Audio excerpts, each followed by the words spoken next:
So చాలామంది ma'am ఇది ఈ లూజ్ అయిన వెయిట్ మళ్ళీ తిరిగొస్తుందా? అది పర్మనెంటా?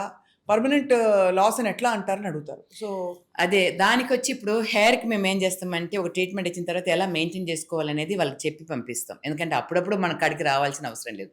అదేలాగా స్లిమ్మింగ్‌లో గూడా ఇన్ని కేజెస్ తగ్గాలి అనేసి వాళ్ళు ఒక ఇది పెట్టుకుంటారు. అయితే ఇప్పుడు 30, 40 కేజెస్ అని ఫస్ట్ తీసుకోం. మీరు ఫస్ట్ ఒక 10 కేజీస్, 5 కేజీస్ తీసుకోండి. తగ్గిన తర్వాత మీకే ఒక కాన్ఫిడెన్స్ వస్తది. దాని తర్వాత నెక్స్ట్ ప్యాకేజ్‌కి ఎన్రోల్ అవ్వండి అని చెప్తూ ఉంటాం. వాళ్ళకొచ్చి ఈ 1 ఇయర్, ఈ 6 మంత్స్ మనతోటి ట్రావెల్ చేసేటప్పుడు ఏది తీసుకోవాలి, ఏది తీసుకోకూడదు, ఎలా ఉండాలి, లైఫ్ స్టైల్ కరెక్షన్స్ అంతా ఇచ్చేస్తాం కాబట్టి వాళ్ళకే తెలుస్తది. ఇవాళ మేడం నేను ఇది చేశాను. మేబీ ఒక 300 గ్రామ్స్ పెరిగుండొచ్చు అంటారు. వాళ్ళే చెప్పేస్తారు. సో దానికి మీరేం చేశారు? నేను ఇలా చేశాను. ఓకే అంతే. అలా మెయింటైన్ చేసుకుంటా ఉంటే మళ్ళీ తిరిగి రాకుండా మనం చూసుకోవచ్చు డెఫినెట్‌గా.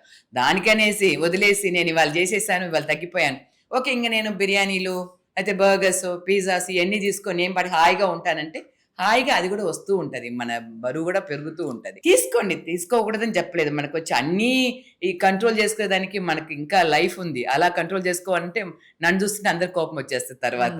తీసుకోవచ్చు. వీక్లీ వన్స్ చీట్ చేయొచ్చు. చీట్ చేసి నెక్స్ట్ డే దానికి తగ్గట్టు దానికి ప్రికాషన్ ఏదైనా తీసుకునేస్తే బెటర్.